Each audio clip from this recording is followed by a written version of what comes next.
He comes from the place where I was born. I will try to overtake him.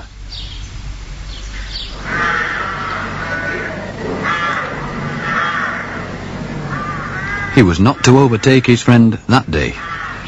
Instead, he found himself in a solitary valley called the Valley of Humiliation. Here, after he had stopped to partake of the bread and wine and raisins which the damsels had given him, he was feeling well enough content. All of a sudden, a darkness fell across the sun, and looking up, he saw, stalking towards him, the towering shape of a foul fiend. A monster, full 3 meters high. As happens in a dream, he recognized the fiend at once, and he knew his name. It was Apollyon. Terrified, he cast in his mind whether to go back or to stay firm. Then, considering that he'd no armour on his back, and to turn his back to his foe would give him the advantage, he resolved to stay firm. The fiend had now drawn very close. He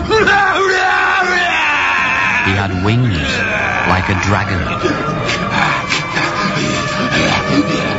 He had scales like a fish, and they are his pride.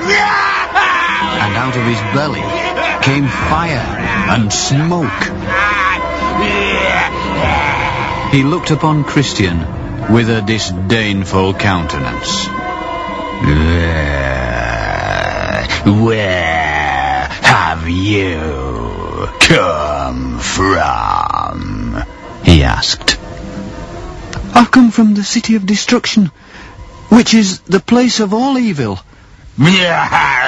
Then I perceive you are one of my subjects.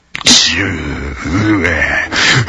I am the prince of that city.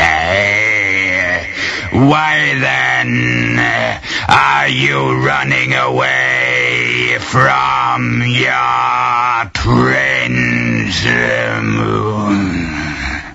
I was indeed born in your dominions, but I have given my allegiance to another, who is the king of princes. And to tell you the truth, I like his service better than yours. I am the enemy of this king. I hate his person, his laws, and his people. Give him the slip and work for me, and your wages shall be doubled. But Christian knew that this was not the way to save his life.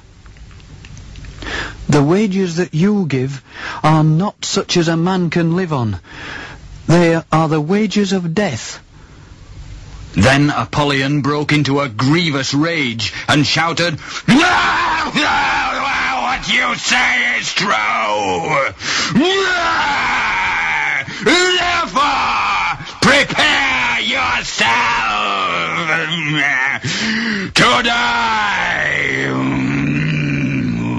Apollyon, beware what you're doing, Christian shouted back, for I am on the king's highway, the way of holiness.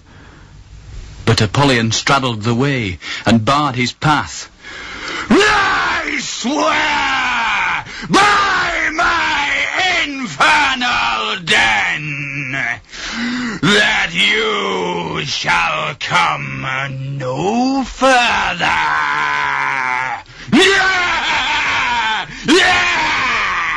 Here will I spill your soul.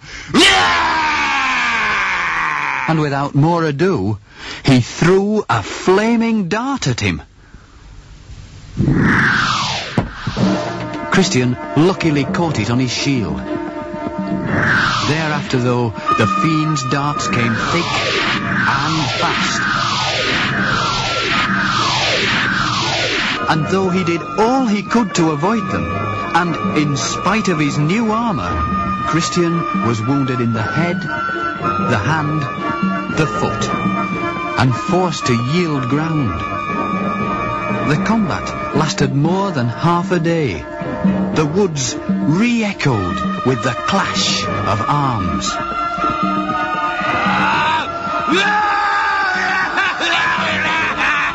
You couldn't imagine, unless you had been there, what yelling and roaring Apollyon made, and what sighs and groans burst from the pilgrim's heart.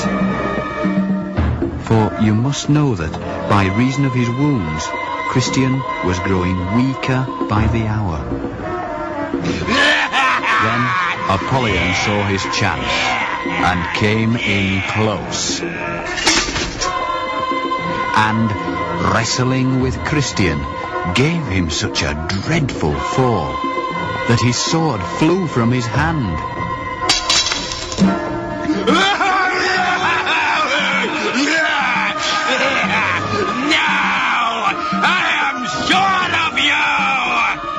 And kneeling on him as he lay helplessly upon his back, he pressed him near to death, then raised his arm to make an end of this good man.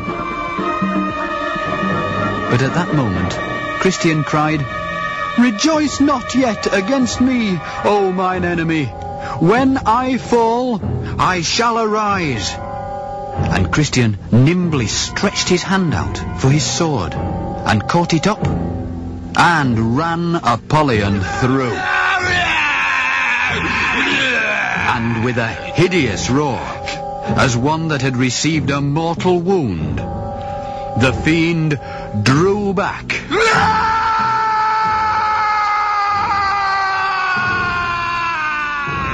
Then, for the first time, Christian smiled, for, looking up, he saw Apollyon spread his dragon's wings and fly away, dripping blood over the fields as he went. But Christian too was bleeding copiously, and if he were to bleed to death, his victory would have been in vain. So, in his mercy, God directed him towards a certain tree, the tree of life, the leaves of which he now applied to all his wounds. And rapidly they staunched the flow of blood. Then, thanking God for his deliverance, Christian went forward to the valley's end. He left his heavy armour there, but kept his sword still drawn in his hand. "For all I know," he said, "some other enemy lies even now in wait for me." Indeed, far worse things lay ahead of him, worse even than his combat with the fiend. Next time, we shall tell how Christian, in the darkness and all alone, enters the dreaded valley of the shadow of death. And we shall find out why the valley has its evil name and reputation.